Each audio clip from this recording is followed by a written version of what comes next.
베드로 후서 2장 4절에서 10절까지의 말씀입니다. 네, 다 찾으셨으면 우리가 한 목소리로 같이 읽도록 하겠습니다. 같이 읽습니다.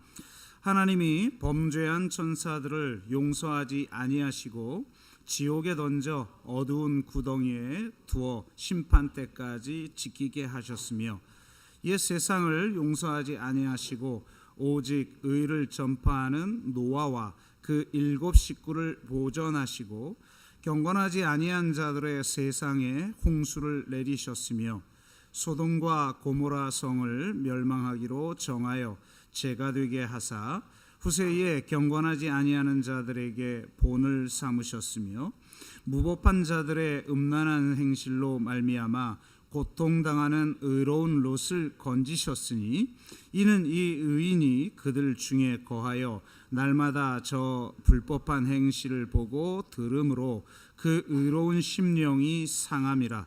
주께서 경건한 자는 시험에 건지실 줄 아시고 불의한 자는 형벌의 아래에 두어 심판날까지 지키시며 특별히 육체를 따라 더러운 정욕 가운데서 행하며 주관하는 일을 멸시하는 자들에게는 형벌할 줄 아시느니라.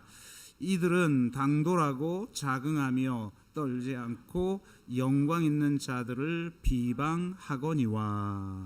아멘. 네, 거짓의 사람들 두 번째 시간 심판이라는 주제로 한송희 목사님 나오셔서 말씀 증거해 주시겠습니다.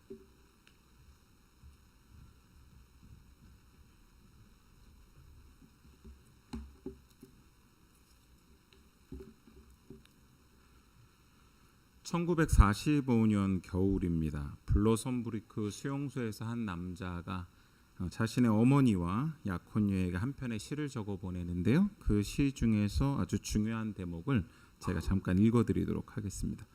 주 선한 능력으로 보호받으면서 무슨 일이 닥쳐도 담대하네. 주께서 밤낮으로 함께하니 큰 확신 속에 새 날을 맞으리. 이 시는 2차 세계대전이 끝나지 않을 것 같고 특별히 나치의 만행이 자행되어져서 유대인들을 학살하고 히틀러의 독재 때문에 사람들이 어려운 때에 신학자이자 목사였던 디트리히 본회퍼가 쓴 시의 내용입니다.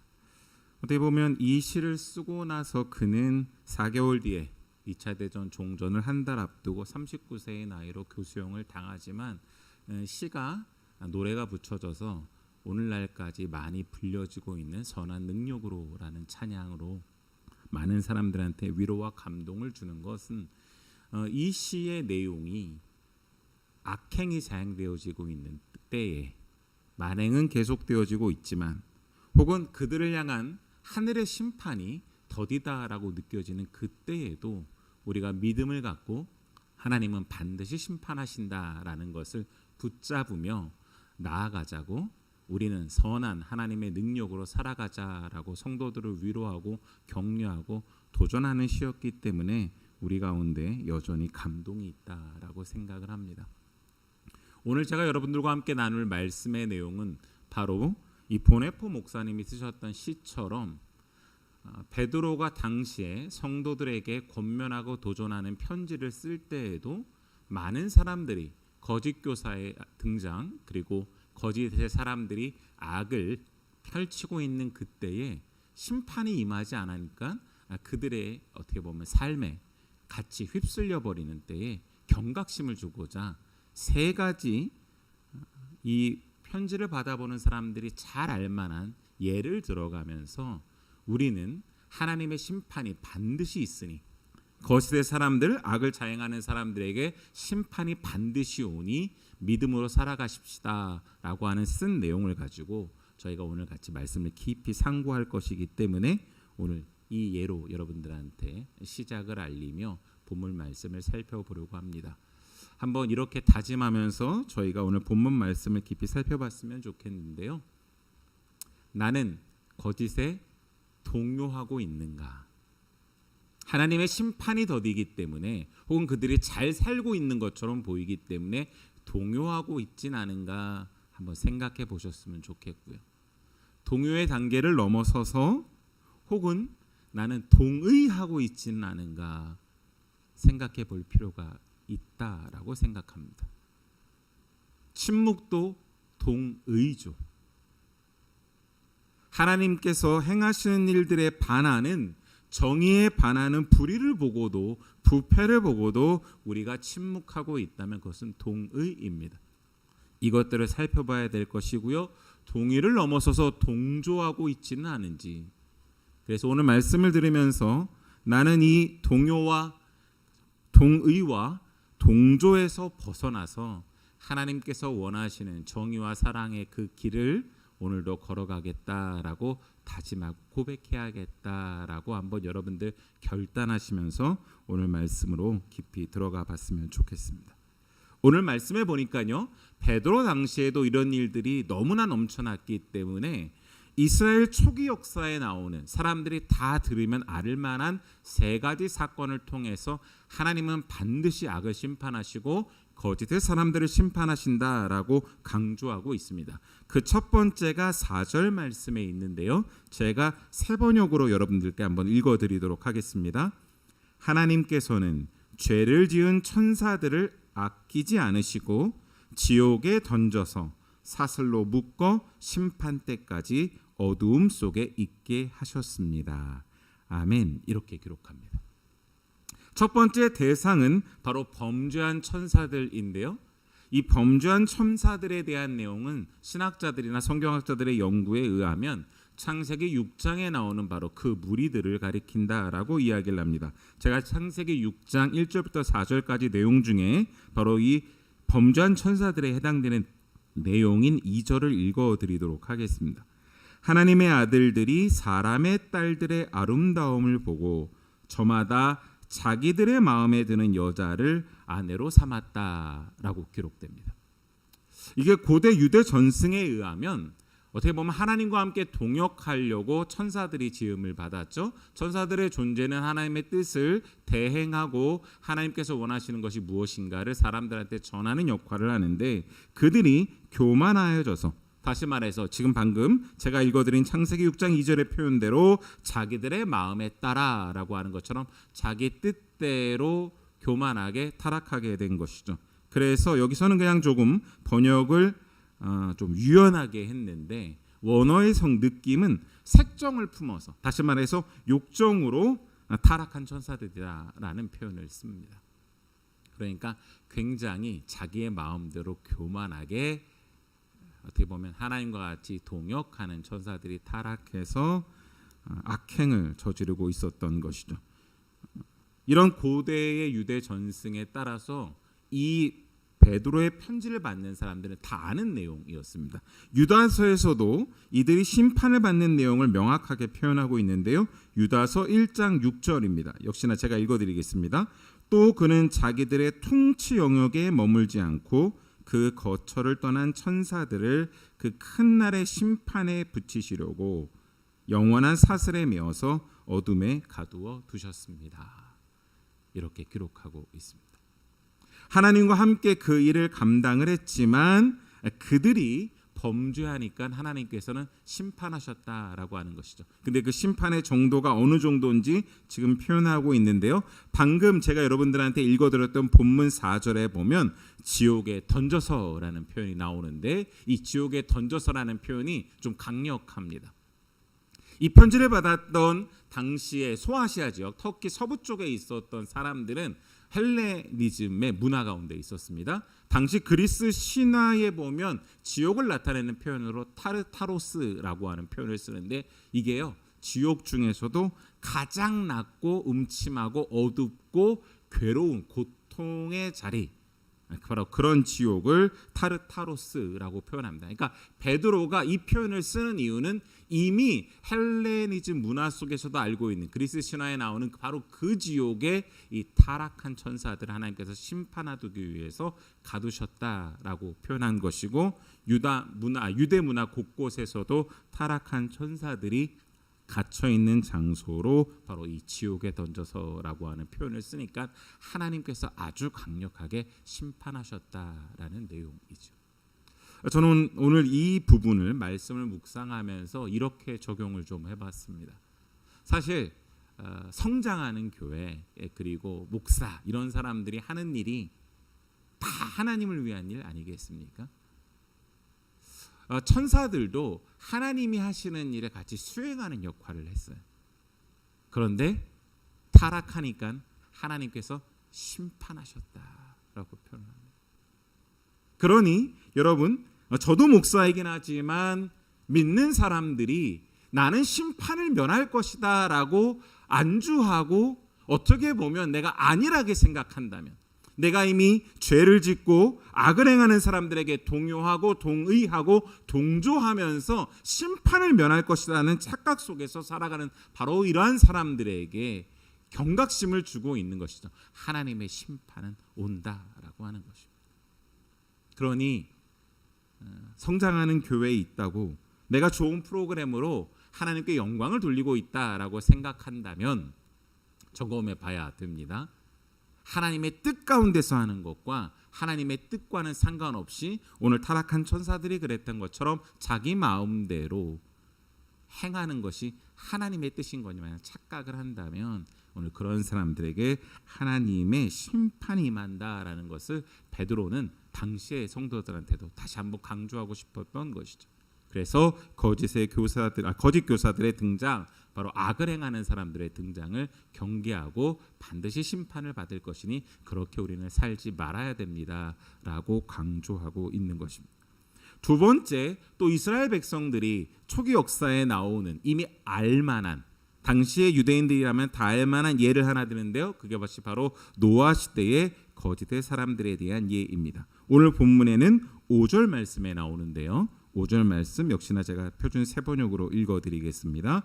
그는 또 옛 세계를 아까워하지 않으시고 경건하지 않은 자들의 세계를 홍수로 덮으셨습니다. 그때 그는 정의를 부리짖던 사람인 노아와 그 가족 7사람만을 살려주셨습니다. 아멘. 이렇게 기록합니다. 여기 표현 보니까 옛 세계를 아까워하지 않으시고 경건하지 않은 자들의 세계를 홍수로 덮으셨다라고 표현합니다. 그러니까 두 번째 베드로가 강조하면서 이런 사람들에게는 하나님의 심판이 반드시 맙니다라고 표현한 사람은 옛 세계에 경건치 아니하는 자들이죠. 여러분, 제가 방금 읽어드린 표준 세번역에 이렇게 표현했어요. 아끼지 아니하시고 아까워하지 않으셨다라고 표현인데 이게 원어 성경의 표현대로라고 하면 이런 뉘앙스입니다. 여러분, 하나님께서 세상을 창조하시냐고 얼마나 많은 수고를 하셨겠어요. 창조하시고 난 다음에 보시기에 심히 아름답다라고 표현하셨으니까 참으로 좋은 것이죠. 걸작품들입니다. 그런데 여러분, 이것을 폐기하신다라는 거예요. 하나님께서 보호하시고 지키셔서 불편함 없게 하시는 것들을 철회하시겠다라고 결정하신 겁니다. 얼마나 그 당시의 사람들이 경건하지 못했으면 그랬을까라고 저희가 유추가 가능한데요. 그 당시에 경건치 아니하는 정도가 어느 정도였는지 저희가 유추할 수 있는 본문이 창세기 6장에 나옵니다. 창세기 6장에 보면 하나님께서 노아 시대의 사람들의 악행, 그들이 어떤 모습으로 살았는지를 보시고 한탄하시는 장면이 나오는데 이런 표현을 씁니다. 여러분 한번 성경 가지고 계시면 창세기 6장 11절 12절 찾아보셨으면 좋겠습니다. 창세기 6장 11절 12절인데요. 여러분들 찾으신 개역개정 성경을 한번 눈으로 따라서 읽어주시고요. 저는 표준 세번역으로 읽어드릴 건데 표준 세번역이 조금 더 강력하게 좀 표현을 했기 때문에 당시에 하나님의 마음을 더 잘 표현한 것 같아서 이 버전으로 한번 읽어드리겠습니다. 창세기 6장 11절입니다. 하나님이 보시니 세상이 썩었고 무법천지가 되어 있었다. 하나님이 땅을 보시니 썩어 있었다. 살과 피를 지니고 땅 위에 사는 모든 사람들의 삶이 속속들이 썩어 있었다. 표현이 좀 강력하죠. 썩었다라고 표현을 합니다. 심지어 어떻대요, 여러분? 살과 피를 지니고 땅에 사는 모든 사람들의 삶이 속속들이 제 표현대로라면 아마 이런 표현 아닐까 싶어요. 호흡하는 모든 순간이 썩어 있었다라는 표현이에요. 그 당시의 사람들이요 얼마나 악행을 저질렀으면 하나님이 직접 보시고 이런 표현을 쓰신 거예요. 자, 그런데 오늘 저희가 좀 주목할 단어는 이 썩어 있었다라는 단어입니다. 원어 성경의 뉘앙스를 이것은 오히려 영어 성경이 잘 옮겨놨는데요. 영어 성경에 썩어 있다라는 이 단어가 corrupt라고 하는 단어입니다. corrupt라고 하는 두 단어가 합쳐진 단어인데요. 그러니까 co라고 하는 요 접두어죠. 함께라는 단어와 rupt라고 하는 단어가 깨다라는 겁니다. 약속을 깬다라고 할 때 그 깨다라는 뜻이에요. 두 단어를 합쳐 보겠습니다. 함께 깨고 있다라고 하는 거죠. 자, 무슨 말인지 한번 저희가 깊이 생각해 봅시다. 하나님께서는요 이 세상을 창조하시고 우리로 하여금 생명력 있게 살아가도록 하나님과 우리 사이에 계약을 언약을 맺으셨습니다. 그 언약은요 우리를 구속하는 개념이 아니라 우리가 오히려 생명력 있게 잘 살 수 있도록 이 땅에 하나님께의 창조 질서의 원리대로 잘 돌아갈 수 있도록 언약을 맺으신 거예요. 그런데 이 언약을 어떻게 했다는 거예요? 깼다라는 겁니다. 혼란과 혼동에 있는 카오스에 생명력의 질서를 부여하신 게 하나님의 창조인데 그 창조의 질서들을 마구마구 깼다라는 거예요. 여러분, 그것이 깨졌으니 생명력이 원활하게 살아날 수 있겠습니까? 근데 그뿐만이 아니죠. 이 단어의 뜻대로라면 이 corrupt가 부패하다, 타락한다라는 뜻인데 함께 깬 거니까 나와 너가 이 세상의 공동체가 잘 돌아갈 수 있게 공동체의 존립에 어떻게 보면 약속 같은 것이 있지 않겠습니까? 법도 그 중에 하나죠. 그런데 이런 것들을 인간들이 서로 깼다라는 거예요.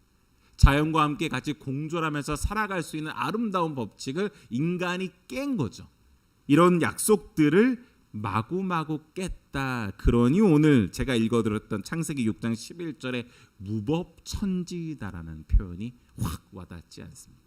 인간의 모든 약속을 깬 거예요. 서로 간에 지켜야 될 어떻게 보면 질서, 공의 이런 모든 약속을 깨버리니 하나님 보시기에는 어떻게 보면 이 땅과 세상이 공동체가 완전히 소멸할 것 같으니까 어떻게 보면 그대로 방치하실 수 없으셔서 악행을 저지른 그들 모든 관계를 파고하고 공동체를 파괴시키고 세상을 무법천지로 만드는 모든 사람들을 멸하시기로 결정하시고 노아를 통해서 다시금 구원의 역사를 이어가시는 사건들을 보여주시고 계시는 것입니다. 그러니 사랑하는 여러분, 오늘 노아 시대의 거짓의 사람들을 심판하시는 이 모습을 보면서 저희가 다시 한번 생각해 봐야 될 것은 나는 하나님과 언약의 관계를 매일의 삶에서 깨고 있지는 않은지, 이 공동체를 하나님께서 아름답게 건강하게 세워가게끔 만들어 놓은 법들에 대해서 무시하고 깨고 있으면서 나는 잘 살고 있다고 착각하고 있다면 그런 사람들을 하나님께서 심판하실 것이다 라고 하는 이 약속을 믿음으로 붙잡고 바라봐야 된다라는 것들입니다. 베드로 시대에도 그렇게 하나님과의 관계를 깨고 언약을 깨고 공동체의 존립 약속들을 깨는 사람들이 있었기 때문에 베드로는 오늘 노아 시대 거짓의 사람들의 예를 들면서 하나님의 심판은 반드시 옵니다라는 것을 강조했던 것이죠. 세 번째 예를 또 들고 있는데요. 이 세 번째 예는 어떻게 보면 이스라엘 유대인들뿐만이 아니라 예수님을 믿지 않는 사람들도 다 알고 있는 대명사격인 한 사건입니다. 여러분들도 너무 잘 아시죠? 소돔과 고모라입니다. 타락의 도시를 얘기할 때 대명사처럼 언급되는 게 소돔과 고모라인데요. 오늘 베드로는 소돔과 고모라 도시에서 음란한 행실을 소유한 무법자들을 하나님께서 심판하신다라고 말씀하고 계십니다. 도대체 그러면 노아 시대의 사람들도 그렇게 타락하고 악을 행하고 있었는데 소돔과 고모라 사람들은 어느 정도로 악을 행했는지 역시나 성경에서도 구약의 예언자들이 수시로 죄악을 어떻게 보면 만행하고 악을 행하는 자들의 예를 들 때 사용을 많이 했었는데요. 에스겔서 16장 49절부터 50절에 보면 에스겔 선지자가 이스라엘 백성들에게 그들에게 하나님께 돌아오라고 이야기를 하면서 하나님의 심판에 대한 이야기를 하면서 소돔이 어떠했는지 예를 듭니다. 제가 한번 읽어드릴게요. 49절 50절인데요. 너의 동생 소돔의 죄악은 이러하다. 소돔과 그의 딸들은 교만하였다. 또 양식이 많아서 배부르고 한가하여 평안하게 살면서도 가난하고 못 사는 사람들의 손을 붙잡아 주지 않았다. 오히려 그들은 교만하였으며 내 눈앞에서 역겨운 일을 하였다. 그러므로 내가 그것을 보고는 그들을 없애버렸다. 라고 기록되어져 있습니다. 여러분 한번 잘 들어보시면 소돔의 고모라가 엄청난 악을 행하는데 그 중에 대표적인 두 가지 악행이 있었는데 그 악행을 어떻게 보면 표현했던 건데요. 첫 번째는 성적 타락이 극에 달했다라는 겁니다. 어느 정도로 타락을 했냐면 수간까지 갈 정도로 짐승과 함께 성교를 행할 만큼 이 동네의 모든 사람들은 다 성적인 대상으로 보고 취급하면서 타락한 정도가 극심했다라는 겁니다. 단순히 쾌락을 추구하는 정도가 아니라 그들의 영혼을 파괴시키고 어떻게 보면 하나님의 창조 질서에 어긋나는 수많은 일들을 자행하다 보니 소돔과 고모라는 악이 만연할 수밖에 없었던 것이죠. 또 하나 대표적으로 당시의 고대 근동에서는 이방인들, 자기랑 다른 유의 사람들을 환대하는 문화가 있었는데요. 소돔과 고모라의 도시에 사는 사람들은 그 환대의 문화를 취하지 않았습니다. 자기 성 외에 사는 모든 사람들은 사람 취급도 하지 않은 거죠. 자기 계층이나 계급에 속하지 않은 모든 사람들은 환대하지 않고 멸시하고 무시하면서 그들을 사람 취급하지 않은 정도니 어떻게 보면 그들은 그들만의 세상을 꿈꾸고 오히려 많은 것들을 배척하고 돕지 않았기 때문에 에스겔서에서도 가난하고 못 사는 사람들의 손을 붙잡아 주지 않은 것이 얼마나 악한 일이었는지를 표현하고 있었던 것입니다. 그렇기 때문에 하나님은 소돔과 고모라 이 도시의 악행을 보고 너무나 안타까워하시면서 창세기 18장 20절 21절에 이렇게 표현했던 것이죠. 여러분 한번 오늘 집에 가셔서 소돔과 고모라가 얼마나 악했는지의 좀 내용을 알고 싶으면 창세기 17장, 18장, 19장을 한번 천천히 읽어보시면 좋을 것 같습니다. 자, 제가 하나님께서 소돔과 고모라의 악행에 대해서 한탄하시는 내용을 읽어드립니다. 창세기 18장 20절, 21절인데요. 주님께서 또 말씀하셨다. 소돔과 고모라에서 들려오는 저 울부짖는 소리가 너무 크다. 그 안에서 사람들이 엄청난 죄를 저지르고 있다. 이제 내가 내려가서 거기에서 벌어지는 모든 악한 일이 정말 나에게까지 들려온 울부짖음과 같은 것인지를 알아보겠다 라고 표현하셨습니다. 제가 이제 한국말로 읽어드리니까 조금 이게 안 와닿았는데 이 부분을 원어 성경을 찾아봤더니요. 이런 표현이 4번이나 나옵니다. 굉장히 큰, 얼마나 강력한지 이런 뉘앙스를 갖고 있는 말이 4번이나 나와요. 뭐에 붙은 거예요? 그들이 얼마나 크게 악행을 저지르면 그 주변의 사람들의 신음이, 울부짖음이 극에 달할 정도로 크게 하나님의 귀에 들렸다라는 것이죠. 여러분께서 느끼시는 고통의 최대치가 어느 정도인지는 모르겠어요. 제가 예전에 큰 수술을 한 3번 받았다라고 말씀을 드렸는데 진짜 아팠거든요. 근데 제가 느끼는 그 고통보다 훨씬 수치가 높은 고통, 악행 때문에 주변의 사람들이 영혼에 어떻게 보면 울부짖음이 터져 나올 만큼 고통을 당하는 사람들이 넘쳐났기 때문에 하나님이 소돔과 고모라를 멸하시겠다라고 심판하시겠다라고 결정하신 것이죠. 여러분이 지금 이 표현을 느끼시려면 여러분이 느끼는 고통보다 훨씬 더 큰 고통, 그런 것을 느끼는 어떻게 보면 의로운 사람들, 당시에 소외되고 아픈 사람들이 너무나 많았기 때문에 하나님은 그대로 두고 보실 수가 없어서 심판하시겠다라고 말씀하셨던 것이죠. 방탕한 행동과 불의한 행실 때문에 의로운 영혼의 고통을 느끼고 괴로워하는 사람들의 울부짖음이 극에 달했기 때문에 하나님께서 심판하기로 결정하셨던 것입니다. 이 예를 들면서 베드로가 당시 사람들에게 이야기했던 것이죠. 여러분, 하나님의 심판이 더디다고 거짓의 사람들이, 악을 저지른 사람들이 지금 잘 풀리고 있다고 그들 때문에 동요되거나 동의하거나 동조하지 마시고, 여러분, 그들은 교만하고 불순종하고 부도덕하고 부패해서 하나님께서 반드시 심판하시기 때문에 그것에 휩쓸리지 마십시오라고 이야기를 합니다. 그러면서 이렇게 권면하고 있죠. 하나님의 심판을 믿으며 여러분은 경건으로 살아내야 합니다. 9절 10절 오늘 본문 말씀 제가 읽어드립니다. 주님은 경건한 사람을 시련에서 건져내시고 불의한 사람을 벌하셔서 심판날까지 가두어 두실 줄을 아십니다. 특히 더러운 정욕에 빠져서 육체를 따라 사는 자들과 권위를 멸시하는 자들을 그렇게 하실 것입니다. 아멘.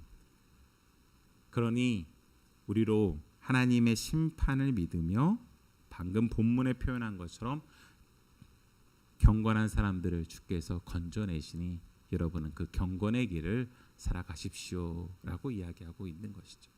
그러면 여러분, 여기서 말하는 경건의 사람이란 악행이 만연한 시대, 거짓의 사람들이 우리를 속이고 그들의 시대를 맞이했다라고 뽐내고 펼치면서 살아가는 그 시대 어떻게 살아낼 수 있을까를 오늘 본문에서 예를 들었던 노아와 롯에서 그 힌트를 좀 찾아볼 수 있습니다. 오늘 본문에서는요, 그런 악행이 만연한 시대에 노아가 어떠한 모습이었는지 한 단어로 이렇게 표현합니다. 정의를 부르짖던 사람이다.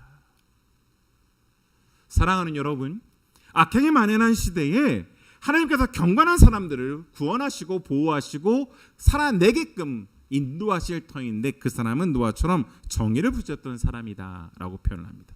실제로 창세기 6장 9절에도 노아에 대해서 이렇게 평가를 하고 있는데요. 노아는 그 당대에 의롭고 흠이 없는 사람이었다. 노아는 하나님과 동행하는 사람이었다라고 이야기를 합니다. 재미난 표현이죠. 여러분, 정의를 부르짖은 것이 하나님과 동행하는 사람이었다.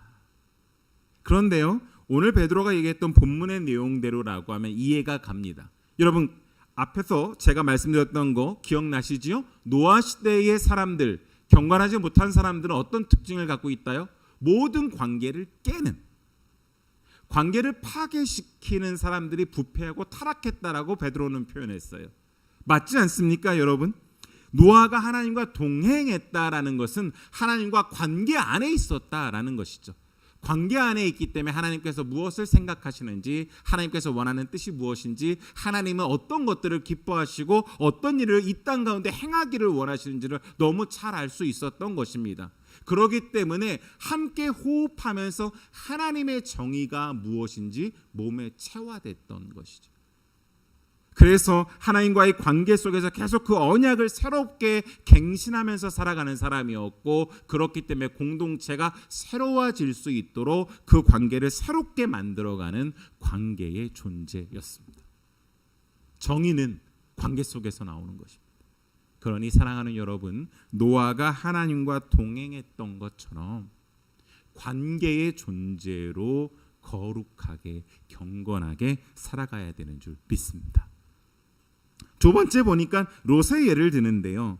롯을 표현하는 형용사는 이렇게 지금 성경에 표현되어져 있습니다. 그들 가운데 살면서라는 거죠. 소돔과 고모라 아까 어땠는지 말씀드렸어요. 엄청나가 죄가 만연한 도시였습니다. 여러분, 그러한 도시에서 산다는 게 얼마나 힘들겠어요. 실제로 성경학자들의 연구에 의하면 롯이 의인이었는지 아닌지에 대한 찬반이 좀 있습니다. 하지만 롯의 몇 가지 행동들을 보면 그가 그래도 살아내려고, 하나님의 뜻대로 살아내려고 애썼던 것 같아요. 창세기 19장에 보면 아까 제가 말씀드렸죠. 소돔과 고모라 사람들은 당시에 자기 성 외의 사람들은 환대하지 않는 문화였어요. 무시하고 사람 취급을 하지 않았습니다. 하나님께서 소돔과 고모라의 울부짖음이 얼마나 큰지 들으려고 천사 둘을 내려 보냈는데요. 당시에 소돔과 고모라에 살았던 롯은 이렇게 표현을 합니다. 창세기 19장 2절 3절입니다. 두 분께서는 가시는 길을 멈추시고 이 종의 집으로 오셔서 발을 씻고 하룻밤 머무르시기 바랍니다. 내일 아침에 일찍 일어나셔서 길을 떠나시기 바랍니다. 그들이 대답하였다. 아닙니다. 우리는 그냥 길에서 하룻밤을 묵을 생각입니다. 그러나 롯이 간절히 권함으로 마침내 그들이 롯을 따라서 집으로 들어갔다. 롯이 그들에게 누룩 넣지 않은 빵을 구워서 상을 차려주니 그들은 롯이 차려준 것을 먹었다. 여러분, 방금 제가 읽어드린 것처럼 롯은 그들을 환대하려고 했어요. 어떤 지금 문화 속에 살고 있어요? 환대하지 않는 문화 속에 살고 있다니까요. 그럼에도 하나님의 뜻이 이것이기 때문에 그렇게 살아내려고 몸부림치고 애쓰는 장면이 방금 제가 읽어드린 창세기 19장 2절 3절에 나옵니다. 또 있습니다. 그 19장 7절 8절에 보니까 소돔과 고모라 사람들은요, 그 천사 둘을 또 역시나 타락한 도시니까 성적 대상으로 여기고 범하려고 찾아옵니다. 그들에게 이렇게 말하죠. 그들을 타일렀다. 여보게들, 제발 이러지 말게. 이건 악한 짓일세. 이 남자들은 나의 집에 보호받으러 온 손님들이니까 그들에게는 아무 일도 저지르지 말게 라고 말하면서 그들을 지키고 보호하려고 애쓰는 모습을 볼 수 있습니다. 그래서요, 저희가 어떻게 하자고요? 여러분, 악이 만연한 문화 속에 살면서 때로는 우리 넘어질 수도 있습니다. 하지만 다시 일어나서 하나님이 원하는 뜻을 행하려고 몸부림치는, 살아내려고 애쓰는 그러한 롯처럼 살아가자라는 것입니다. 저는 여러분 이것을 이런 존재라고 표현하고 싶습니다. 바라봄의 존재다라는 것이죠. 하나님을 바라보면 다시 일어서서 또 그 뜻을 수행하려고 애쓸 수밖에 없는 것이죠. 하지만 거짓의 사람들, 악을 행하는 사람들을 쳐다보고 비교하고 있으면 동요하게 되고 동의하게 되고 동조해서 휩쓸려 갈 수밖에 없기 때문에 그런 사회 속에서 누구를 바라보자고요? 하나님을 바라보면서, 하나님, 제가 그러한 존재로 하나님을 바라보며 제가 예수 그리스도께서 그렇게 하셨던 것처럼 살겠습니다라고 결정하면서 살아가는 존재로 나아갈 때, 오늘 베드로가 성도들에게 권면했던 것처럼 악행의 시대에, 거짓의 사람들의 판을 치고 있는 시대에 하나님이 반드시 심판하시니 경건으로 믿음으로 살아내겠다라고 하는 사람들처럼 살아낼 줄 믿습니다. 저와 여러분들이 꼭 그러한 삶으로 이 시대를 살아가기를 원합니다. 말씀을 맺으면서 여러분들에게 아우구스티누스의 고백록 한 문장을 역시나 인용하고 함께 같이 도전하고 권면하고 싶습니다. 1권에 보면 이렇게 문장이 적혀 있는데요. 내 영혼의 집은 당신께서 들어오시기에는 너무 비좁습니다. 넓혀 주십시오. 폐허가 되어버렸으니 고쳐 주십시오. 당신께 거슬리게 한 것이 너무도 많다는 것을 알기에 고백합니다. 사랑하는 여러분, 고백이라고 하는 것은 혼자 중얼거리는 것이 아닙니다. 사람들이 들을 수 있게 자기의 중심을 다해서 선포하고 외치는 것이죠. 우리는 연약합니다. 넘어지기도 합니다. 때로는 거짓의 사람들이 심판이 더디고 악이 만연한 사람들의 삶이 더 잘 풀리는 것 같으니까 그들을 보고 나도 따라하고 싶고 그들의 삶에 휩쓸리고 싶습니다. 이런 연약한 나를, 오늘도 죄인인 나를 주님 앞에 고백하는 것이죠. 그리고 하나님, 제가 사회에 넘쳐나는 악행을 보고 침묵하는 이러한 일들을 저질렀습니다라고 고백하는 것이죠. 하나님, 제가 비록 부족하지만 그들과는 다른 길로 살겠다라고 결단합니다라고 고백하는 것입니다. 그래서 저는 이번 여름에 저희 공동체가 바로 이렇게 고백하는 공동체로 살아가기를 원합니다. 그러한 고백이 우리의 삶에 계속 되어진다면, 영혼으로 고백하는 공동체요, 마음으로 고백하는 공동체요, 몸으로 고백하는 공동체로 살아낼 수 있다면 이번 여름은 하나님께서 거짓의 사람들이 판치는 이 시대에 오직 예수로 살겠다라고 결단하면서 살아갈 수 있는 고백의 공동체로 나아갈 수 있는 축복의 시간이 될 줄 믿습니다. 여러분들이 저와 함께 그런 여름을 보내시기를 간절히 소망합니다. 그런 의미에서요, 오늘 함께 같이 말씀을 기억하면서 부를 찬양으로 예수로 살리라는 찬양을 결정을 했는데, 가사가 참 좋아요. 계절은 흐르고 꽃은 피고 져도 시들지 않는 생명이 있네. 하나님이 이 땅 가운데 정의와 사랑으로 세워가신 아름다운 생명이 있는데 우리가 그 생명으로 살아가기를 원하니 소망을 갖고 나아가십시다. 생명의 주님께서 우리를 붙잡아 주실 것입니다. 그 예수로 사십시다 라고 하는 고백인데, 오늘 찬양팀과 함께 저희가 고백하면서 이 찬양대로 이번 여름을 살겠다라고 결단하는 놀라운 은혜가 있길 바랍니다. 우리 함께 같이 찬양으로 고백하겠습니다.